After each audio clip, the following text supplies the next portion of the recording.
இந்தியாவினுடைய மானத்தை வந்து தாய்லாந்தில் போய் கப்பலேத்திட்டாங்க. அதாவது அவர் ஒரு பெரிய ஒரு யூடியூபர். முதல்ல அந்த காரை ஃபாலோ பண்ணி போகிறது இல்லீகல். ஒருத்தருடைய காரை ஃபாலோ பண்ணி போய் அதை சேஸ் பண்ணி நீங்கள் போய் பேசுறது இல்லீகல். நாட்டு சட்ட திட்டத்தில் மாட்டினாங்கன்னா அரெஸ்ட் பண்ணிருப்பாங்க அவங்க. அதுவே தப்பு. அவன் அரெஸ்ட் பண்ண விட்டாங்கிறது பெரிய விஷயம். அப்போ தாய்லாந்து போனோமா ஜாலியாக என்ஜாய் பண்ணோம். தாய்லாந்து போனோமா மசாஜை போயிட்டு வந்தோமா ஊருக்கு வந்து சேருங்கடா ஏன்டா போய் இன்னும் வேற பசங்களா இங்கே உள்ள ஜெயிலாம் வந்துடலாம். தாய்லாந்து ஜெயிலாம் பெரம்பால் அடிப்பாங்களாம். பெரம்பால் அடிச்சானே தாங்குவாங்களா? இந்த மாதிரி தான் இருக்காங்க. இவங்க வச்சுதான் தமிழ்நாட்டில் ஒரு ஆட்சி மாற்றத்தை ஏற்படுத்தணும்னு நம்ம தளபதி வீட்டில் படுத்து கிடக்காரு. ஒரு ரிட்டையர்டு ஒரு ஐபிஎஸ் ஆஃபீஸர் இருக்காரு. அவர் தொடர்ந்து இன்ஸ்டாவில் ஃபாலோவாக இருப்பாரு, ஆக்டிவாக இருப்பார். அவர் ஒரு எக்ஸசைஸ் பண்ணி வீடியோலாம் போடுறாரு. அவர் கீழே போய் கமெண்ட் போட்டுருக்காரு. ரிட்டையர்டு ஐபிஎஸ் ஆஃபீஸர், மச்சான் என்ன மச்சான் நீங்க சாப்பிட்ற அப்படின்னு. அவர் திருப்பி கமெண்ட் போடுறாரு, நீங்க யாரா நீங்கலாம் அப்படின்னு. அந்த அளவுக்கு இவங்க யாரு, அவர் ஒரு ரிட்டையர்டு ஐபிஎஸ் ஆஃபீஸர், அந்த மாதிரி யாரும் எதுவும் தெரிய மாட்டேங்குது. தொடர்ந்து இந்த மாதிரியான தாக்குதல்ங்கிறது ஒரு எல்லைமை போறாங்க, ஒரு அநாகரிகமான விஷயமா இருக்கு. இதுல என்னன்னா அந்த பெரிய தற்கொலை இந்த சின்ன தற்கொலைகளை என்கரேஜ் பண்ணுது. நீங்க எல்லாம் வாரியர்ஸ், இது தற்கொலைத்தனம், இதைத்தான் தற்கொலைன்றாங்க. லிவிங்ஸ்டன் நடிகர் டைரக்டர், அவர் பல இதில் இருக்கார். அவருடைய பொண்ணு ஒரு இன்ஸ்டாகிராம்ல ஆக்டிவா இருக்கக்கூடிய ஒரு இளம் பெண் வந்து அவங்க பாடகியும் கூட அவங்க அப்பா கூட இருக்கிற மாதிரி ஒரு போட்டோ பொண்ணு இன்னும் இவரெல்லாம் உயிரோடு இருக்காரா அப்படின்னு கேட்டுட்டாங்க.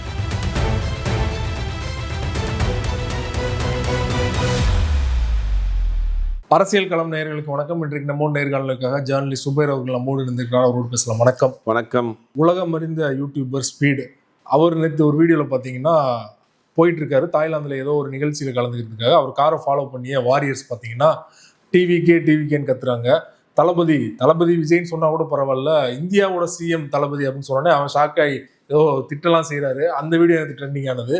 இன்னைக்கு பார்த்தீங்கன்னா லிவிங்ஸ்டன் அவருடைய மகள் ஜோவிட்டா லிவிங்ஸ்டன் அவங்க ஒரு போஸ்ட் ஏதோ போடும்போது அதில் பார்த்தீங்கன்னா அவங்க அப்பா இன்னும் உயிரோட தான் இருக்காரா அப்படின்னு சொல்லிட்டு ஏதோ வாரியர் கேட்டிருக்காரு. அதுக்கு வந்து நீ கூட வந்து கரூர் சம்பவத்தில் செத்துட்டா நினைச்சேன் நீயும் குடும்பமோ அப்படின்னு சொல்லிட்டு அவங்களும் பதிலடி கொடுத்ததும் ட்ரெண்ட் ஆகிட்டு இருக்கு இல்லையா? தொடர்ச்சியாக அந்த வாரியர்ஸோட நடவடிக்கைகளை நீங்கள் எப்படி பார்க்குறீங்க? என்ன பெரிய வாரியர்ஸ், தற்கொலை பயலுக பண்ணுற அக்குறமும் பெரிய அநியாயமாக இருக்கு. அது சோசியல் மீடியாவில் போய் ரொம்ப பண்ணிட்டு இருந்தாங்க. இப்போ நேரடியாக போய் இந்தியாவினுடைய மானத்தை வந்து தாய்லாந்தில் போய் கப்பலேத்திட்டாங்க. அதாவது அவர் ஒரு பெரிய ஒரு யூடியூபர். முதல்ல அந்த காரை ஃபாலோ பண்ணி போகிறதே இல்லீகல். ஒருத்தருடைய காரை ஃபாலோ பண்ணி போய் அதை சேஸ் பண்ணி நீங்கள் போய் பேசுறது இல்லீகல். அது நாட்டு சட்ட திட்டத்தில் மாட்டினாங்கன்னா அரெஸ்ட் பண்ணிருப்பாங்க அவங்க. அதுவே தப்பு. அவன் அரெஸ்ட் பண்ண விட்டாங்கிறது பெரிய விஷயம். அப்போ தாய்லாந்து போனோமா ஜாலியாக என்ஜாய் பண்ணோம். தாய்லாந்து போனோமா மசாஜை போயிட்டு வந்தோமா ஊருக்கு வந்து சேருங்கடா ஏன்டா போய் இன்னும் வேற பசங்களா இங்கே உள்ள ஜெயிலாம் வந்துடலாம். தாய்லாந்து ஜெயிலாம் பெரம்பால் அடிப்பாங்களாம். பெரம்பால் அடிச்சானே தாங்குவாங்களா? இந்த மாதிரி தான் இருக்காங்க. இவங்க வச்சுதான் தமிழ்நாட்டில் ஒரு ஆட்சி மாற்றத்தை ஏற்படுத்தணும்னு நம்ம தளபதி வீட்டில் படுத்து கிடக்காரு. எப்படியாவது நம்ம இந்த வாரியர்ஸை வச்சு தமிழ்நாட்டில் ஒரு ஆட்சி மாற்றத்தை ஏற்படுத்திடுவோம். எப்படி எந்த வாரியர்ஸு ஸ்பீடுன்னு ஒரு யூடியூபர் வந்து ஃபாலோ பண்ணி போய் அவர்கிட்ட வந்து சீஃப் மினிஸ்டர் ஆஃப் இந்தியான்றாங்க. சீஃப் மினிஸ்டர் ஆஃப் இந்தியான்னா அவன் கூகுளில் போய் சர்ச் பண்ணி பார்த்தானா காரை துப்பிடுவான். ஏன்னா இப்படி ஒரு பதவி இல்லையாடா முட்டா போயிடலான்னு கேட்டு போயிடுவாங்க. அப்போ அதை வந்து அங்கே ஒரு பண்ணுறாங்க. அப்புறம் இன்னொன்று சோசியல் மீடியாவில் பார்த்தீங்கன்னா எல்லை மீறி போகிறாங்க. இப்போ விஜய் பற்றின ஒரு கருத்தை பதிவு பண்ணுறப்ப, விஜய் பற்றின ஒரு கேள்விகளை கேட்குறப்ப கீழே வந்து என்ன செய்யறாங்க அப்படின்னா ரொம்ப ஆபாசமான வார்த்தைகள். அது குறிப்பாக அந்த இன்ஸ்டாகிராமில் படிக்க முடியாத அளவுக்கு வாசகங்கள். அது வந்து யாரையும் வந்து இதெல்லாம் பார்க்கல. ஒரு ரிட்டையர்டு ஒரு ஐபிஎஸ் ஆஃபீஸர் இருக்காரு. அவர் தொடர்ந்து இன்ஸ்டாவில் ஃபாலோவாக இருப்பார், ஆக்டிவாக இருப்பார். அவர் ஒரு எக்ஸசைஸ் பண்ணி வீடியோலாம் போடுறாரு. அவர் கீழே போய் கமெண்ட் போட்டுருக்காங்க, ரிட்டையர்டு ஐபிஎஸ் ஆஃபீஸர், மச்சான் என்ன மச்சான் நீங்க சாப்பிட்ற அப்படின்னு. அவர் திருப்பி கமெண்ட் போடுறாரு, நீங்க யாரா நீங்கலாம் அப்படின்னு. அந்த அளவுக்கு இவங்க யாரு, அவர் ஒரு ரிட்டையர்டு ஐபிஎஸ் ஆஃபீஸர், அந்த மாதிரி யாரும் எதுவும் தெரிய மாட்டேங்குது. தொடர்ந்து இந்த மாதிரியான தாக்குதல்ங்கிறது ஒரு எல்லைமை போறாங்க, ஒரு அநாகரிகமான விஷயமா இருக்கு. இதுல என்னன்னா அந்த பெரிய தற்கொலை இந்த சின்ன தற்கொலைகளை என்கரேஜ் பண்ணுது. நீங்க எல்லாம் வாரியர்ஸ், இது தற்கொலைத்தனம், இதைத்தான் தற்கொலைன்றாங்க. இது அந்த தற்கொலை என்ன பண்ணிருக்கணும், கூட்டு வான் பண்ணிருக்கணும். அப்பா நீங்க சோசியல் மீடியாவில் கண்ணியம் ஆனதுக்கு அப்புறம் பெண்களை வந்து இது பண்ணக்கூடாது. ஏற்கனவே அந்த பொண்ணு அங்கே கட்சியிலேருந்து வெளியே போன ஒரு பொண்ணு கூட தான் சொல்லிச்சு, இதெல்லாம் வந்து விஜய் நான் வந்து கேட்க மாட்டாரா, இதெல்லாம் விஜய் நான் அவங்களை கண்டிச்சு வைக்க மாட்டாரா அப்படின்னு சொல்லு. அந்த பொண்ணே ஓப்பனாக சொல்லிச்சு. அவங்கள்ட்ட போய் வாரியர்னா அவங்க ஏற்கனவே வந்து வாரியர்னா ஏறிட்டாங்க அவங்க மேலே. அது மேலே ஏறுறாங்க, இது மேலே சும்மாவே இருக்க மாட்டேங்கிறாங்க. சோசியல் மீடியா முழுவதும் இந்த மாதிரியான வன்மத்தை அவிழ்க்கக்கூடிய வேலையை, ஆபாசத்தை கொட்டக்கூடிய வேலையை, அவங்க யார் என்ன ஏது யார்கிட்ட பேசுகிறோங்கிற ஒரு வரைமுறை இல்லாமல் போது அப்படிதான் பிரபல நடிகர் லிவிங்ஸ்டன் நடிகர் டைரக்டர், அவர் பல இதில் இருக்கார். அவருடைய பொண்ணு ஒரு இன்ஸ்டாகிராமில் ஆக்டிவாக இருக்கக்கூடிய ஒரு இளம் பெண் வந்து அவங்க பாடகியும் கூட, அவங்க அப்பாவும் அவரும் சேர்ந்து கூட நிறைய பாடலாம் பாடி அப்பப்போ வீடியோ போட்டுட்டு இருப்பாங்க. அவங்ககிட்ட போயிட்டு இவர் அவங்க அப்பா கூட இருக்கிற மாதிரி ஒரு ஃபோட்டோ போட்டு இன்னும் இவரெல்லாம் உயிரோடு இருக்காரா அப்படின்னு கேட்டிருக்காங்க. அவர் யாரு, அவருடைய அனுபவம் என்ன, அவர் பேசிக்காக வந்து பாக்யராஜ்கிட்ட உதவியாளராக இருந்தவர். அப்புறம் வந்துட்டு நடிகராக வந்தவர், அப்புறம் வந்து டைரக்டராக இருந்தவர், இவ்வளோ நிறைய படங்களில் ஹீரோவாக நடித்தவர். அவங்கெல்லாம் இவருடைய காலகட்டங்களில் அவன் பிறந்திருக்க மாட்டாங்க. போய் அதை வந்து யார்கிட்ட என்ன கேட்குறோம் அப்படிங்கிறது தெரியாமல் அதை வந்து போட்டு அந்த பொண்ணு திருப்பி ரிப்ளை பண்ணி அது ஒரு பெரிய சர்ச்சையாச்சு. இவங்கள வச்சுக்கிட்டு தான் இவர் வந்து தமிழ்நாட்டினுடைய ஆட்சி அதிகாரத்தை பிடிச்சிடணும், ஆட்சி மாற்றத்தை உண்டு பண்ணிடணும், டிவிக்கு டிஎம்கே அப்படின்னு ஏற்ற இறக்கத்தோடு இவர் பேசுகிறார். யாரை? இந்த காரை சேஸ் பண்ணிட்டு போனவங்க, சோசியல் மீடியாவில் சண்டை போடுறவங்க, இவங்களை வச்சுக்கிட்டு தான் பண்ணணும்னு நினைக்கிறாரு. இதைத்தான் நம்ம ஆபத்தான அரசியல்ன்றோம். ஒரு புரிதல் இல்லாத, பக்குவப்படாத ஒரு கூட்டத்தை வைத்துக்கொண்டு ஆட்சி அதிகாரத்தை பிடிக்கணும்னு நினைக்கிறது வந்து ஒரு சிறுபிள்ளை கையில் கூர்மையான ஒரு ஆயுதத்தை கொடுக்குற மாதிரி. அது அதுக்களும் பாதுகாப்பு கிடையாது, சுற்றி இருக்கவங்களும் பாதுகாப்பு கிடையாது. அதைத்தான் இந்த அரசியலை தான் நம்ம தொடர்ந்து இருக்கிறோம். பார்த்தீங்கன்னா இந்த அரசியலை பாஜக பயன்படுத்த நினைக்குது. பாஜக அதிமுக வந்து இந்த கூட்டத்தை தன் பக்கம் இழுக்கணும்னு நினைக்கிறாங்க. பார்த்தீங்கன்னா இப்போ தாவேகா சம்பந்தப்பட்ட எல்லா நிகழ்ச்சிகளுக்கும் தாவேகாவுக்கு ஆதரவாக சங்கிகளும் அடிமைகளும் தான் தொடர்ந்து பேசிட்டு இருக்கிறாங்க. அப்படிங்கிற பார்க்கும்போது இது வந்து ஒரு ஆபத்தான அரசியல் அப்படிங்கிறது தான் தெரியுது. இது விஜய் தான் முதல்ல இதை பேசணும். விஜய் வந்து இதை கட்டுப்பாடில் வச்சிருக்கணும். அவர் எங்கே பேச போகிறார்? 40 வருஷம் பேர் செத்து போனதுக்கே ஒன்றும் பேசலை. இவர் இவங்க கூப்பிட்டு வந்து பேச போறாரு. இது ரசிக்கிறார் நினைக்கிறேன். விஜய் வந்து இந்த கோமாளித்தனத்தை ரசிக்கிறார். அவன் வந்து அறிவாளியா இருந்தா நம்மள்ட்ட கேள்வி கேட்பான், கொள்கை என்ன, இந்த மாதிரி இருக்க வரைக்கும் நம்ம கூட இருப்பான். இல்ல இந்த மாதிரி இருக்கிற மட்டும்தான் இருக்கணும்னு நினைக்கிறார். என்ன நினைக்கிறார் விஜய்னா, அவன் பக்குவப்பட்டுட்டான், அரசியல் தெளிவு அடைச்சிட்டான், அரசியல் புரிதல் வந்துருச்சு, அரசியல் அவன் கேள்வி கேட்க ஆரம்பிச்சான்னா இங்க நிக்க மாட்டானே, இருக்க மாட்டானே. இதேதான் நாம் தமிழர் கட்சிக்கு சொல்லுவாங்க. நாம் தமிழர் டிவிக்கு கம்பேர் பண்றப்ப நாம் தமிழர்ல கூட வந்து ஓரளவுக்கு ஒரு அரசியல் ரீதியாக அவங்க ஒரு தர்க்கம் இருக்கும். அரசியல் ரீதியான தர்க்கம் பண்ணலாம்ல. அது நடக்குமோ நடக்காதோ அப்படின்னா உடனே அவங்க வந்து அதை பத்தி பேசுவாங்க, இதை பத்தி பேசுவாங்க. அந்த தர்க்கம் இது வந்து கண்ணை மூடிக்கிட்டு இருக்கக்கூடிய விஷயமா இருக்குல்ல. இப்ப இந்த கூட்டத்தை தெளிவடைந்துடக்கூடாதுன்னு விஜய் நினைக்கிறது. இதை நம்ம முக்கியமா பார்க்க வேண்டிய விஷயம். என்கரேஜ் பண்றாரு, ரசிக்கிறார். இவங்க பண்ற அந்த கோமாளித்தனத்தை ரசிக்கிறார். இவன் தெளிவாயிட்டான்னா அவன் கேட்பான் திருப்பி. 50 வருஷத்துல திராவிட கட்சிகள் மாறி மாறி தமிழ்நாட்டில் பல்வேறு வளர்ச்சி திட்டங்களை கொண்டு வந்திருக்கு. இன்னைக்கு இந்தியாவிலே பல திட்டங்கள்ல முன்னோடி மாநிலமாக தமிழ்நாடு இருக்கு. ஒவ்வொரு மாவட்டத்துக்கும் மருத்துவக் கல்லூரி, மருத்துவமனை. இந்தியாவினுடைய ஜிடிபியில தமிழ்நாடு 2வது இடத்துல இருக்கு. பெண் உயர்வு கல்வியில வந்து முதலிடத்துல இருக்கு. வேலை வாய்ப்புல முதலிடத்துல இருக்கு. வெளிநாட்டு இன்வெஸ்ட்மெண்ட்ல பல இடங்கள்ல நமக்கு முன்னாடி இருக்கு. இப்படி பல்வேறு திட்டங்கள்ல தமிழ்நாடு வளர்ச்சி அடைஞ்ச மாநிலமா இருக்கு. நீங்க வந்து என்ன செய்ய போறீங்க அப்படின்னு தெளிவான ஆளா இருந்தா கேட்டிருப்போம். அப்ப அவன் வந்து ஏதாவது செய்வாருன்னு நம்பி வர்றான்ல, கண்ணை மூடிக்கிட்டு, அவன் மட்டும்தான் போதும் அப்படின்னு நினைக்கிறார். அதை வந்து விஜய் வந்து ரசிக்கிறாரு. அதை தெளிவே ஆயிடக்கூடாது அப்படிங்கிறது ரொம்ப தெளிவா அவர் தெளிவா இருக்காரு. முதல்ல அவர் தெளிவா இருக்கணுமே, இந்த அரசியல் புரிதல் அவர் தெளிவா இருக்கணுமே. பாத்தீங்கன்னா இப்ப நிறைய இந்த கரூர் ஸ்டாம்பேடுக்கு பிறகு நிறைய சம்பவங்கள் வருது, தகவல். அது அதிர்ச்சிகரமான தகவலா இருக்கு. என்ன பண்றாங்க அப்படின்னா, ஆதவ அர்ஜுனா, புஷி ஆனந்த், இந்த பக்கம் விஜய், ஜான் ஆரோக்கியசாமி, இந்த 4 பேருக்குள்ளதான் மொத்த கட்சியே இருக்கு. ஒரு கட்சி இவர் தான் ஆட்சேபிக்க போறாரு. இந்த மொத்த கட்சி அந்த 4 பேருடைய இதெல்லாம் இருக்கு, கண்ட்ரோல்ல. அது விஜய் என்ன செய்யறாரு அப்படின்னா, விஜய் வந்து நைட் 9 மணிக்கு அவருடைய பெட்ரூமுக்கு போய் லாக் பண்ணி வரான். அவர் காலையில் எத்தனை மணிக்கு எந்திரிக்கிறாருங்கிறது தெரியாது. அவர் எந்திரிச்சு வெளியில வந்தா தான் பேசணுமா. அதுக்கடையில யாரும் ஃபோன் பண்ணக்கூடாது, கதவு தட்டக்கூடாது, டிஸ்டர்ப் பண்ணக்கூடாது. எப்படி அவர் ஒரு வாழ்க்கையில வாழ்ந்துட்டு இருக்காரு. இதுக்கு இடைப்பட்ட காலத்துல இது முழுக்க விஜய் தன் அரசியலை நம்புறதாருன்னா ஜான் மட்டும் தான் நம்புறாரு. ஜான் தான் நம்மளை பனையூர்ல இருந்து நேர ஸ்ட்ரைட்டா வந்து செக்ரட்டரியில கொண்டு போய் உட்கார வச்சிருவாரு. இப்போ ஜான் சொல்றதை மட்டும் நம்ம கண்ணை மூடிட்டு கேட்டா போதும். ஜான் ஒரு பெரிய அரசியல் சாணக்கியன். எப்படி அன்புமணி ராமதாஸை மாங்காயோட ரோட்ல கொண்டு விட்டார், அதே மாதிரி கொண்டு விட்டுருவாருங்க, அதெல்லாம் தெரியாம கொண்டு வந்து வராங்க. இன்னொரு தகவல் என்ன சொல்றாங்கன்னா, விஜய் பெரும்பாலும் சமூகத்தில் நடக்கக்கூடிய எந்த பிரச்சனையுமே அவருக்கு தெரியாதுங்கிறாங்க. அதுதான் ஆச்சரியமா இருக்கு. சோசியல் மீடியாவில் வர செய்திகளாக இருக்கட்டும், மேலோட்டமா பத்திரிகை படிப்பாரு போல, மற்றபடி பெருசா அவ்வளவு ஆக்டிவா இல்ல. நைட்டு 10-11 மணிக்கு ஏதாவது செய்தி வந்தா கூட அவர் தெரியாது. காலைல லஞ்ச் பார்த்தா தான் தெரியும். காலைல லஞ்ச் பார்த்தா தான் தெரியும். நைட்டு 10 மணிக்கு காலைல 10 மணிக்கு மேல தான் எந்திரிப்பாருன்றாங்களே. 10 மணிக்கு மேல தான் காலைல எந்திரிப்பாரான். அப்ப நைட்டு என்ன நடந்தாலும் அவருக்கு தெரியாது, என்ன செய்யறாருன்னு தெரியல. அது ஒரு முறை கூட நம்ம அந்த கட்சியுடைய கொள்கை பரப்பு செய்தார் சொன்னார். 3 மணி நேரம் மேல மோட்டை பார்த்துட்டு உட்காந்துருப்பாரு. அப்படி ஒரு ஆற்றல் மிக்க ஒரு தலைவர், ராஜ் மோகன், பிரபல பட்டிமன்ற பேச்சாளர். இந்த கட்சியில தான் இருக்காரா? கட்சியில இருக்கிறாரா, எங்க பதுங்கி இருக்கிறாரான்னு தெரியல.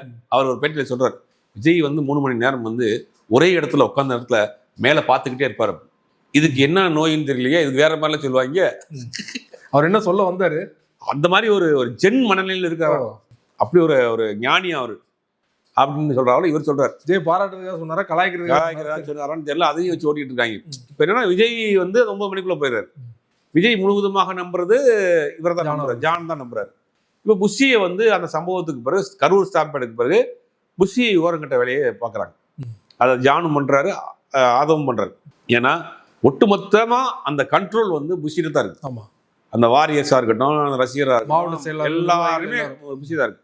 அப்ப புஷி ஒரு விஷயத்தை நீங்க வந்து கன்வே பண்றாருன்னா புஷி மூலியமா தான் கன்வே பண்ணணும். புஷி சொன்னா தான் அவங்க கேட்கறாங்க. அப்ப அதை வந்து என்னன்னா அதை முதல்ல கட் பண்ணணும் அப்படின்றப்ப விஜய் தரப்புல வந்து விஜய்கிட்ட வந்து இது மாதிரி புஷி ஆர்கனைஸ் பண்ணது தப்பு, பார்த்தீங்கன்னா அந்த இடத்துல புஷி இருந்திருக்கணும், இவர் போய் தலைமறைவாயிட்டாரு, அதனால வந்து அப்படின்ற மாதிரி அவரை வந்து போட்டு கொடுத்து அவர் மிகப்பெரிய ஒரு மன அழுத்தத்தில் மன வேதனை இருந்திருக்காரு. சமீபத்தில் அதை சந்திச்ச ஒரு முக்கியமான வாரியர்ஸ் மனம் விட்டு பேசி அழுதுருக்காரு அப்படின்ற ஒரு தகவல் சொல்றாங்க. மிகப்பெரிய அதாவது மனம் வந்து போய் அவர் பேசியிருக்காரு. விஜய் வந்து கிழிச்சிட்டாரு விஜய் அப்படிலாம் வந்து வீடியோ எல்லாம் பார்த்தேன். வீடியோ இல்ல அது கிழிச்சிட்டாரா கிழிக்காம விட்டாராங்கிறதுலாம் தெரியல. ஆனா வந்து 4 மணி நேரம் விஜய் கிழித்த 4 மணி நேரம் புஷியை கிழித்த விஜய்லாம் ஒரு மன வருத்தத்தில் இருக்கார். மிகப்பெரிய மன அழுத்தத்தில் மன வருத்தத்தில் நம்ம இத்தனை வருஷமா மன்றத்துல இருந்து நம்மளை தூக்கி போட்டாங்களே, விஜய் தளபதி நான் சொல்றது எதுவுமே கேட்க மாட்டேங்கிறாரே அப்படிங்கிற அவருக்கு ஒரு வருத்தம் இருக்கு. அது வந்து இந்த பக்கம் பார்த்தீங்கன்னா ஆதவர்ஜுனா பொறுத்த வரைக்கும் இந்த கரூர் சம்பவத்துக்கு பிறகு பல்வேறு நெருக்கடிகள் ஆதவர்ஜுனா செலவுலாம் அவர் தான் பண்றாரு. முழு செலவும் அவர் தான். சார்ட்டர் ஃபிளைட் எடுத்துட்டு போனது, டெல்லியில போய் சுப்ரீம் கோர்ட் அட்வொகேட்டை வச்சு 20 லட்ச ரூபா கொடுத்தது முதல் கூட அவர் தான். எல்லாமே அவர் தான். அப்ப என்ன பண்றாரு, நம்ம ஒரு பெரிய அளவில் இன்வெஸ்ட் பண்ணிட்டு இருக்கிறோம், ஆனா நம்ம கூட நினைச்சா இம்மிடியா கான்டாக்ட் பண்ண முடியல. இன்னொரு கூடுதல் தகவல்னா அவங்க அம்மாவோ அப்பாவோ கூட விஜய் கூட நினைச்ச நேரத்தில் தொடர்பு கொள்ள முடியாது, நினைச்ச நேரத்தில் அவங்க அப்பா அம்மா கூட பேசிட முடியாது. இந்த நிலைமையில தான் விஜய் இருக்கிறாரு. இந்த இப்படி ஒரு குழப்பம் போயிட்டு இருக்கு. இது கட்சிக்குள்ள மேல. இதுக்கிடையில மாவட்ட செயலர் போட்டுப்பான் நிர்வாகிகள் எல்லாமே சைலண்ட் மோட் போயிட்டான். எல்லாருமே வந்து கட்சி கை காசை மட்டும் தான் செலவழிக்கிறான். ஒரு கட்சி அந்த கட்சியுடைய ஒரு மாவட்ட செயலாளருடைய அப்பா சொல்றாரு, அவர் நம்மள்ட்ட தெரிஞ்சவர்கிட்ட சொல்றாரு, நான் கூட இருக்கிறேன், என்னங்க காலையில் வீட்டை விட்டு கிளம்புறப்போ ஒரு 10,000 எடுத்துட்டு போறாங்க, ஒரு 3-4 பேரை கூப்பிட்டுக்கிறான், கேமரா எடுத்து வீடியோ போட்டுட்டே இருக்கிறான், இந்த கட்சி ஜெயிக்குமா என்னன்னு தெரியாது, இதுக்கு எல்லாருடைய பகையாளி அவர் ஆகிக்கிற வேண்டியதா இருக்கு, நமக்கு நில போல சொத்து பத்தெல்லாம் இருக்கு, வேணாலும் நம்மளுக்கு செக்கில் ஆயிரும் போல, பெட்ரோல் பங்க்லாம் வேற வச்சிருக்கோங்க, மத்திய அரசு தான் என்னங்க பண்றது அப்படிங்கிற மாதிரி அவர் புலம்ப ஆரம்பிக்கிறார். இப்போ இந்த சம்பவத்துக்கு பிறகு அவங்க சைலண்ட் ஆயிட்டாங்க. அவங்க குடும்பத்தில் இருக்கக்கூடிய ஆட்கள் நெருக்கடி கொடுக்காங்க, இந்த கட்சி வருமா வரான்னு தெரியாது, ஏற்கனவே 41 பேர் செத்து பண்ண பிறகு ஓடி போயிட்டாரு, இவர் நம்பி நீங்க பின்னாடி போறீங்க. அப்புறம் குடும்பத்தில் இருக்க ஆட்கள் அட்வைஸ் பண்ண பிறகு போட்ட மாவட்ட செயலாளர் பாதி பேர் அப்படியே சைலண்ட் ஆயிட்டாங்க. ஏன்னா வந்து பிஜேபி உள்ள வருது, பிஜேபி ஆட்கள் பேசுறாங்க, அதிமுக ஆட்கள் பேசுறாங்க போது கொஞ்சம் விஷயம் தெரிஞ்ச ஆட்கள் கூட அப்படி பேக் அடிக்கிறாங்க. இப்போ கட்சி வந்து சைலண்ட் மோட்ல போய் கிட்டத்தட்ட 1 மாசத்துக்கு மேலே ஆயிடுச்சு. ஆக்டிவாவே இல்லை. அது எவன் இருக்கிறான் எவன் வெளியே போக போறாங்கிறது இல்லை. பலர் வெளியேறதுக்கு உண்டான ஏற்பாடுகள் நடக்கிறதாக சொல்றாங்க. அதனாலதான் விஜய் அமைதிக்கு காரணம் கூட அது ஒண்ணு. ஆமா, விஜய் ஒட்டுமொத்தமாக கட்சிக்குள் ஏகப்பட்ட குழப்பம். ஒரு குரூப் என்ன பண்றாங்கன்னா, ஜானுடைய தூண்டுதல் பிரகாரம் புஷியை வந்து எப்படியாவது கழட்டி விட்டுருவோம். ஏற்கனவே ஒரு ஆடியோ வந்துருச்சு. இப்போ வந்து ஹேஷ்டேக் போட்டு விளாண்டுட்டு இருக்காங்க, get out Bussy, get lost Bussy அப்படிங்கிற மாதிரிலாம் ஹேஷ்டேக் போட்டு அந்த துரத்துற வேலையே பண்றாங்க. ஒட்டுமொத்தமாக கட்சி ஒரு பெரும் குழப்பத்தில் இருக்கு. இது கட்சிக்குள்ள நடக்கக்கூடிய பிரச்சனை, கூட்டணி சம்பந்தமான பிரச்சனை, அது பெரிய பிரச்சனை போயிட்டு இருக்கு. ஒரு பக்கம் அதிமுக பாஜகக்குள்ள வந்தே ஆகணும் அப்படின்னு அவங்க நெருக்கடியை கொடுக்க ஆரம்பிச்சாங்க. ஆல்மோஸ்ட் அவங்க கண்ட்ரோல் எடுத்துட்டாங்க. ஏன்னா 2வது கண்ட்ரோல் எடுத்ததுக்குலாம் பெரிய சூழ்ச்சியெல்லாம் தேவையில்லை, பெரிய சூட்சமெல்லாம் தேவையில்லை. இந்த கட்சியே வந்து பாஜக சொல்லி ஆரம்பிக்கப்பட்ட ஒரு கட்சி. இன்னைக்கு இந்தியாவில் இருக்கக்கூடிய பெரும்பாலான மாநிலங்களே பாஜக தன் கட்டுப்பாட்டில் வச்சிருச்சு. விரல் விட்டு எண்ணக்கூடிய மாநிலங்கள் மட்டும்தான் பாஜக ஆளாத மாநிலங்கள். அதில் ஒரு மாநிலம் தமிழ்நாடு. தமிழ்நாட்டுக்கு நேரடியாக வந்து கால் பதிக்க முடியாமல் என்ன பண்ணுவாங்கன்னா, எதிராளிகளுக்கு போகக்கூடிய ஓட்டுகளை பிரிக்கக்கூடிய வேலையை ஒவ்வொரு மாநிலத்திலையும் ஒரு ஆளை வச்சுருவாங்க. யூபியில் மாயாவதி, உவைசி அந்த மாதிரி ஆட்களை வச்சு பண்ணுவாங்க. தமிழ்நாட்டில் ரஜினிகாந்தை வச்சு பண்ண ட்ரை பண்ணாங்க, கமல்ஹாசனை வச்சு ட்ரை பண்ணாங்க. கமல்ஹாசனுடைய முயற்சி தான் 2021 தேர்தலில் கொங்கு பகுதிகளில் திமுக படுதோல்வி அடைந்ததுக்கு காரணம் கமல் பிரித்த ஓட்டு தான். பெருமளவில் பிரித்து விட்டார். அந்த பகுதியிலேருந்து தான் பாஜக 4 MP எம்எல்ஏ போயிருப்பாங்க. பார்த்தீங்கன்னா வானதி சீனிவாசன், அப்போ ஒரு அதெல்லாம் 4 பேர், ஒரு டாக்டர் ஒருத்தவங்க 4 பேர் போனதுக்கு காரணம் பெரும்பாலும் அந்த பக்கம் நயனாராயணன் தானே விட்டுருக்காங்க. நயனாராயணன், தனிப்பட்ட செல்வா, 2 பேர் அந்த பக்கம் விட்டுருக்காங்க. 2 பேர் இந்த பக்கம் ஜெயிச்சதுக்கு காரணமே வந்து கமல்ஹாசன் பிரிச்ச ஓட்டு தான். அப்போ இந்த முறையும் கமல்ஹாசனோட ஒரு எங்கா இருக்கிறாரு, அப்போ இவர் ஒரு ஓட்டை பிரிக்கணும் அப்படின்னா இவருக்கு ஒரு அசைன்மெண்ட் கொடுக்கப்படுது, நீங்க கட்சி ஆரம்பிங்க, நீங்க ஓட்டுகளை பிரிங்க, தேர்தல் சந்திங்கன்னு. இவருக்கு கொடுக்கப்பட்ட அசைன்மெண்ட் 2024 நாடாளுமன்ற தேர்தல். அப்பயே நம்ம வந்து ஒரு வீடியோ போட்டிருந்தோம், பார்த்துருப்பீங்க. 10 தொகுதியில் விஜய் களமிறங்குறார் அப்படின்னு பேசியிருந்தோம். அப்போ வந்து என்னன்னா கொஞ்சம் அந்த படத்தினுடைய ஷூட்டிங்லாம் இருந்துச்சு. இந்த பக்கம் ஜனநாயகனுடைய கமிட்மெண்ட்டு, கோட் படத்தினுடைய ஃபைனல்லாம் நடந்ததுனால அந்த படத்தில் அந்த எலெக்ஷனில் அவர் வந்து முடியாதுட்டார். அப்புறம் இந்த தேர்தலில் நீங்கள் நேரடியாக களத்துக்கு இறங்குங்கன்னு சொன்ன பிறகு அவர் கொடுக்கப்பட்ட அரசியல் களம் அப்படிங்கிறது தலித், இஸ்லாமியர்கள், கிறிஸ்தவர்களுடைய களம் தான். ஓட்ட பிரிக்கணும். ஓட்ட பிரிக்கணும். இவர் விஜயும் அந்த கலந்து பண்ணுவார். பெரியாரை போட்டோ மாட்டிக்குவார், அம்பேத்கரை மாட்டிக்குவார், ஒரு புர்கா போட்ட ஒரு பொண்ணை பக்கத்தை வச்சுக்குவார், நோம்பு கஞ்சி குடிப்பார். பார்த்தீங்கன்னா அந்த அக்போட எடுத்து கேஸ் போடுவார். மற்ற விஷயத்துல என் குரல் கொடுக்க மாட்டேங்கிறீங்க. ஏன் மற்ற சாதிகளில் மத தலைவர்கள் உங்களுக்கு இல்லையா? ஏன் இவங்களை மட்டும் கொள்கை தலைவராக வச்சிருக்கீங்க? மற்ற யாரும் சுதந்திர போடுறது தியாகி கிடையாதா? அப்போ இந்த அரசியல் வருதான்.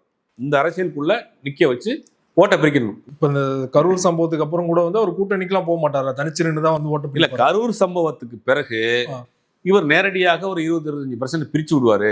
அது குறிப்பா திமுக போட்ட பிரிப்பாருன்றதுதான் பாஜகவுடைய பிளான். கரூர் சம்பவத்துக்கு பிறகு கைமீறி போயிருச்சு. ஒரு கட்டத்துல விஜயே நேரடியாக போய் ஐயா என்னை காப்பாத்துங்க கெஞ்ச ஆரம்பிச்சார். நீங்க தான் சொல்லி ஆரம்பிச்சேன், பட் என்னுடைய கைமீறி போயிருச்சு. இப்போ என்னுடைய முதலுக்கே மோசமாயிரும் போல, என்னை தூக்கி உலகில போட்டு வழக்கு போட்டாங்க. என்னால் 2 மணி நேரம் கூட உள்ள உட்கார முடியாது, எப்படியாவது காப்பாற்றி விடுங்கன்னு வேக வேகமாக போய் கெஞ்சி கூத்தாடி தான் இப்போ இந்த வழி வந்திருக்காரு. இனி என்ன பண்ணுவார்னா முழுக்க அவங்க சொல் பேச்சு கேட்டு நடக்கக்கூடிய நபராக தான் இருப்பார். அப்போ விஜயினுடைய 2 ஆப்ஷன் தான். ஒன்று தனித்து தேர்தலை சந்திப்பது, இன்னொன்று வந்து கூட்டணியோட தேர்தலை சந்திப்பது. 2மே வந்து ஒன்று தற்கொலை பண்ணிக்கிறது, ஒன்று தூக்கு போட்டு தொங்குறது. பாஜக அதிமுக கூட்டணிக்கு போறது தூக்குல தொங்குறது. இங்கிட்டு போனா செதறல், அங்கிட்டு போனா சீவல், அங்கிட்டு போனா எந்த பக்கம்னாலும் போகலாம். ஏன்னா தனிச்சு நின்னா இவங்க சொல்ற கணக்கு பிரகாரம் 20% வாங்கி 22% கூட வாங்கி 22% வச்சாலுமே இவருடைய தலைமையை ஏத்துக்கிட்டு யார் கூட்டணிக்கு வருவா? சின்ன கட்சிகள், ஒரு சில கட்சிகள், ஒருவேளை அமமுக வரலாம். எல்லாம் சேர்ந்தா கூட 25% தாண்டுமா? 25% ஓட்டை மட்டும் வச்சு ஒரு தொகுதியில கூட வெற்றி பெற முடியாது. முதல்ல இந்த சம்பவத்துக்கு அப்புறமா நீங்க சொன்னீங்க இல்லையா, அந்தந்த மாவட்ட செயலாளர்களே வந்து வீட்டிலேயே திட்ட ஆரம்பிச்சிட்டாங்கன்னா எப்படி நிப்பாங்க? கேண்டிடேட்டே போட முடியுமா அப்படிங்கிற ஒரு கேள்வி இருக்குல்ல. 234. இன்னொரு தகவல், இந்த அணி நிர்வாகிகள் போட்டாங்க. ஒவ்வொரு அணி இருக்கு இல்லையா, இளைஞர் அணி, மாணவர் அணி, பெண்கள் அணி, அந்த அணி நிர்வாகிகள் ஒன்றும் போடல. இது வரைக்கும் காலியா இருக்கு. 2ஆம் கட்ட தலைவர்கள் கிடையாது. ஆல்ரெடி வேலை பார்த்துட்டு தான் சைலண்டா போயிட்டான். இவர் பல பேருக்கு இவரை பத்தி விமர்சனம், இப்போ வந்து புஷியான விமர்சனம் பண்றாங்க. இன்னும் கொஞ்ச நாள் விஜய் விமர்சனம் பண்ணுவாங்க. இந்த வாரியர்ஸ் கண்டிப்பாக மிக விரைவில் விஜய் விமர்சனம் பண்ணுவாங்க. ஏன்னா இப்பயே 1-2 போஸ்ட் பார்க்க முடியுது. ஆமா, கட்சியில விட்டு போங்க, வெளியே தலைவா எவ்வளவு நாள் தலைவா விட்டு கொடுக்கறது? பாட்டை சிங்கிளா ரிலீஸ் பண்ணு, சிங்கிளா ரிலீஸ் பண்ணு, நாங்க எவ்வளவு நாள் சும்மா இருக்கு எப்ப அப்படின்ற மாதிரி அந்த பக்கம் போயிட்டானுங்க. அப்ப அதுவும் வந்து அதை அப்படியே வந்து விஜய்க்கு எதிராக மாறக்கூடிய நிலைமையில தான் இருக்கு. அப்போ ஒட்டுமொத்தமாக இந்த கட்சி வந்து ஒரு பலகீனமான நிலைமையில போயிடுச்சு. கூட்டணி வச்சாலும் ஒரு கட்சி ஆரம்பிச்சு 1.5 வருஷத்துக்குள்ள கொள்கையை விட்டுட்டு, கொள்கையை இழந்துட்டு நேரடியாக நேரெதிர் கொள்கை கொண்டிருக்கக்கூடிய பாஜகவோட கூட்டணி வைக்கிறீங்கிற ஒரு பேர் வந்துடும். அது கரைஞ்சி வரும். இந்த பக்கம் தனிச்சு நின்னா கூட பெருசா கூட்டணி அமைய முடியாது. ஒரு 20% இவங்க சொல்ற மாதிரி 20% வச்சாலுமே பெரிய வெற்றி வாய்ப்பும் ஏற்படுத்த முடியாது. அப்போ 2மே வந்து ஒரு பெரிய சிக்கல்ல இருக்காரு. முடிவெடுக்க முடியாமல் முடங்கி போய் கிடக்கிறார் விஜய்ங்கிறது தான் உண்மை. அதனாலதான் வீட்டை விட்டு வெளியே வர்றதா நமக்குலாம் புரிய மாட்டேங்குது. எப்படிதான் வீட்டுக்குள்ளேயே உட்காந்துருக்கிறாரு, 2 நாளைக்கு ஒருக்கா, 1 வாரத்துக்கு ஒருக்கா தான் வெளியே வர்றாரு அப்படிங்கிறது ஒன்றும் புரியல. இப்போ இந்த சம்பவத்துக்கு பிறகு ரொம்ப அமைதியாக இருக்காரு. அதனாலதான் 17ஆம் தேதி அவர் கரூர் போனது கூட தள்ளி வைக்கப்பட்டது. ஏன்னா கட்சிக்குள்ள இந்த மாதிரியான ஒரு ப்ராப்ளம் போயிட்டு இருக்குன்னு. ஆனால் இதில் என்னென்ன கூடுதல் ஹைலைட்டு, இது எதுவுமே விஜய்க்கு தெரியாதுன்றாங்க. இந்த சமூக வலைதளங்கள் நடக்கக்கூடிய விஷயங்கள், கட்சிக்குள்ள நடக்கக்கூடிய விஷயங்கள், கட்சியில் நடக்கக்கூடிய மாவட்ட செயலர் நடக்கக்கூடிய சைலண்டாக இருக்கக்கூடிய விஷயம் எதுவுமே விஜய்க்கு தெரியாதுன்றாங்க. அதுதான் பயங்கரமான சாக்கு மேல சாக்கா இருக்கு. அவங்க சொல்ற விஷயம் எல்லாம் பாக்குறோம், எதுவுமே விஜய்க்கு தெரியாது, ரொம்ப சைலண்டா இருக்கிறாங்க அப்படின்றாங்க. இது என்ன செய்ய போறாங்கிறதுல விஜயினுடைய அரசியல் அவசரப்பட்டு ஒரு அரசியல் கட்சிக்குள்ள வந்துட்டோமோ அப்படின்னு வந்து முடியல. அவசரப்பட்டு இல்லை, அழுத்தத்தால் அரசியல் கட்சி ஆரம்பிக்கப்பட்டதுதான் தாவேக. ஏதோ அவங்களுக்கு கொடுக்கப்பட்ட ஒரு அசைன்மெண்ட். நீ பிரச்சாரத்துக்கு வர்றியா இல்லை கட்சி ஆரம்பிச்சு வாக்குகளை பிரிக்கிறியாங்கிறதான் அவர் கொடுக்கப்பட்ட வேலை. அது நான் கட்சியை ஆரம்பிச்சிடுறேன் அப்படின்னு அவங்க மேல்மட்டம் கொடுக்கப்பட்ட வருது. அதற்கு சப்போர்ட்டா அவருடைய தொழில்கள்லாம் கூட அட்வைஸ் கொடுத்துருக்கலாம். நீங்கள் வந்து கட்சி ஆரம்பிச்சிங்கன்னா, நீங்கள் முதலமைச்சர் ஆகிட்டீங்கன்னா நான் அமைச்சர் ஆயிடலாம், கொள்கை பரப்பு செயலாளர் ஆயிடலாம். புஷியானந்த் பாண்டிச்சேரி சிஎம்லாம் புஷியானந்த் பாண்டிச்சேரி சிஎம் இருக்கணும். கூட இருந்தக்கூடிய அந்த நண்பர்கள், தோழர்கள், தோழிகள் எல்லாரும் சொல்லியிருப்பாங்க, நம்ம அரசியல் களத்துக்கு வந்துடலாம், நம்மளும் வந்து ஒரு கொள்கை பரப்பு செயலாளர் ஆயிடலாம், நம்ம அமைச்சர்கள், நம்ம ஒரு துணை முதலமைச்சர் ஆயிடலாம், ஜோடியாவே நம்ம வந்து அரசியல் பணி செய்யலாம் அப்படின்னு ஆசையை சொன்ன பிறகு இவர் ஓகே நல்லா இருக்கு இந்த டீலிங் அப்படின்னு ஆரம்பிக்கப்பட்டதுதான் இந்த கட்சி. அதனாலதான் இன்னைக்கு இந்த நிலைமையில வந்து நிற்கிது. அதை பார்க்க போனதா 41 பேருடைய மரணம். புஷியானந்த் சொன்னீங்க, அதுக்கப்புறம் ஜான் ஆரோக்கியசாமி சொன்னீங்க, ஆதவர்ஜுனா சொன்னீங்க, இன்னொருத்தர் இருக்காரு அருண்ராஜ். அருண்ராஜ் வந்து சைலண்ட் மோட்ல தான் இருக்காரு. அருண்ராஜ் வந்து அவர் தான் அந்த இதுக்கெல்லாம் போனோம் இல்லையா, கரூருக்குலாம் போய் வந்து பாதிக்கப்பட்ட மக்களை பார்த்தாங்க. அருண்ராஜ் ஓரளவுக்கு ஜான் கூட மேட்ச் பண்ணி தான் போறாருன்றாங்க. அருண்ராஜ் பெருசா ஒன்றும் முரண்பாடு இல்லை, சைலண்டா தான் இருக்காரு. யாருக்குமே அரசியல் தெரிஞ்சாலும் சண்டை வரும் உங்களுக்கு. அரசியல் யாருக்குமே தெரியாது. எனக்கு என் பதவியை ஏன் பிடிக்கிட்டு யாரும் கேட்பாங்களா? என்னன்னா இந்த யாருமே அரசியல் அனுபவம் கிடையாது. பதவி என்ன பதவியில் இருக்கிறோம், அந்த பதவியினுடைய வேல்யூ கூட தெரியாது. கொள்கை பரப்பு செயலாளராக போட்டிருக்கணும். கொள்கை பரப்பு செயலாளருடைய வேலை என்னன்னா, கட்சியில் ஒரு பெரும் பிரச்சாரம் பண்ணக்கூடிய ஆட்களை உருவாக்குவது. அவர்கள் தொடர்ந்து அவங்களுக்கு பயிற்சி கூட்டங்கள் போடணும், அவங்கள ட்ரெயின் பண்ணணும், அதற்கு பிறகு அவங்கள களத்துக்கு அனுப்பணும். ஒரு கொள்கை பரப்பு செயலாளருடைய வேலை எல்லா கட்சியிலும் அதிமுக நடக்கும். இப்போ கொள்கை பரப்பு செயலாளரே சைலண்ட் மூடுக்கு போயிட்டாரு. அதான பெரிய சிக்கலாக இருக்கு. ஜிடி நிர்மல்குமார் தலைமறைவாக இருந்தார், ராஜ்பவன் தலைமறைவாக இருக்காரு, லைலாமணி தலைமறைவாக இருக்காரு. இன்னைக்கு வரைக்கும் லைலாமணி போஸ்ட் மட்டும் போட்டுருக்கான் அப்பப்போ. எங்க இருந்து கல்லூரி போஸ்ட் மட்டும் போட்டு உள்ள போயிடறான். இன்னைக்கு லைலாமணி கடிக்க ஆரம்பிச்சாங்க வாரியர்ஸ். ஆமா, லைலாமணி நீ எங்க இருக்கிற, நீ எங்க வெளியே வா தலைவா, தலைவன் தான் வர மாட்டேங்கிற, நீயாவது வாயா அப்படின்னு கூப்பிடுறாங்க. யாருமே வர மாட்டேங்கிறாங்க, எந்த கருத்துக்களையும் சொல்றதில்ல. இது என்ன அரசியல் தமிழ்நாட்டில் அப்படிங்கிறது ஒரு பெரிய கேள்விக்குறியாக தான் இருக்கு. பொறுத்து பார்க்கலாம் விஜய் கட்சி அடுத்த கட்டமா எப்படி போகுதுன்னு. மிக்க நன்றி. நேரத்தை பல்வேறு தகவல்கள் பயன்படுத்திங்க. நன்றி.